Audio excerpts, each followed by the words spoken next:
இந்த காரியங்கள் நடந்த பின்பு தேவன் ஆபிரகாமை சோதித்தார். எப்படியெனில் அவர் அவனை நோக்கி ஆபிரகாமே என்றார். அவன் இதோ அடியேன் என்றான். ஆதியாகமம் 22:1. அப்பொழுது அவர் உன் புத்திரனும் உன் ஏகசுதனும் உன் நேசகுமாரனுமாகிய ஈசாக்கை நீ இப்பொழுது அழைத்துக்கொண்டு மோரியா தேசத்துக்கு போய் அங்கே நான் உனக்கு குறிக்கும் மலைகள் ஒன்றின் மேல் அவனை தகனபலியாக பலியிடு என்றார். ஆதியாகமம் 22:2. ஆபிரகாம் அதிகாலையில் எழுந்து தன் கழுதையின் மேல் சேணங்கட்டி தன் வேலைக்காரரில் 2 பேரையும் தன் குமாரன் ஈசாக்கையும் கூட்டிக் கொண்டு தகனபலிக்கு கட்டைகளையும் பிளந்து கொண்டு தேவன் தனக்கு குறித்த இடத்திற்கு புறப்பட்டு போனான்.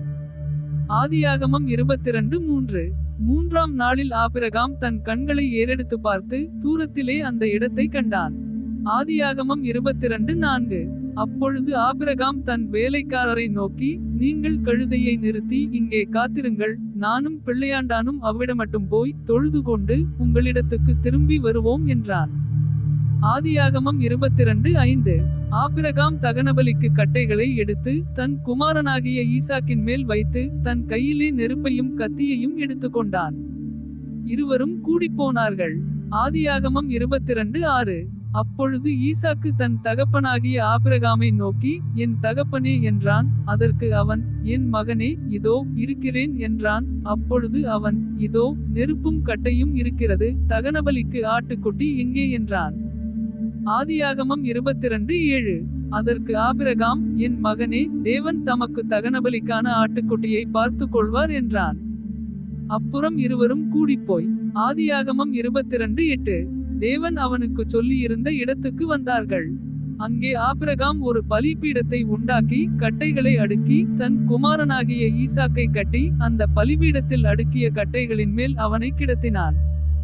ஆதியாகமம் 22:9. பின்பு ஆபிரகாம் தன் குமாரனை வெட்டும்படிக்கு தன் கையை நீட்டி கத்தியை எடுத்தான். ஆதியாகமம் 22:10. அப்பொழுது கர்த்தருடைய தூதனானவர் வானத்திலிருந்து ஆபிரகாமே ஆபிரகாமே என்று கூப்பிட்டார். அவன் இதோ அடியேன் என்றான். ஆதியாகமம் 22:11. அப்பொழுது அவர் பிள்ளையாண்டான் மேல் உன் கையை போடாதே, அவனுக்கு ஒன்றும் செய்யாதே. நீ அவனை உன் புத்திரன் என்றும் உன் ஏகசுதன் என்றும் பாராமல் எனக்காக ஒப்பு கொடுத்தபடியினால் நீ தேவனுக்கு பயப்படுகிறவன் என்று இப்பொழுது அறிந்திருக்கிறேன் என்றார். ஆதியாகமம் 22:12. ஆபிரகாம் தன் கண்களை ஏறெடுத்து பார்க்கும்போது இதோ பின்னாக புதரிலே தன் கொம்புகள் சிக்கிக் கொண்டிருந்த ஒரு ஆட்டுக்கடாவை கண்டான். அப்பொழுது ஆபிரகாம் போய் கடாவை பிடித்து அதை தன் குமாரனுக்கு பதிலாக தகனபலியிட்டான். ஆதியாகமம் 22:13. ஆபிரகாம் அந்த இடத்துக்கு ஏகோவாயிரே என்று பெயரிட்டான். அதனாலே கர்த்தருடைய பர்வதத்திலே பார்த்து கொள்ளப்படும் என்று இந்நாள் வரைக்கும் சொல்லப்பட்டு வருகிறது. ஆதியாகமம் 22:14.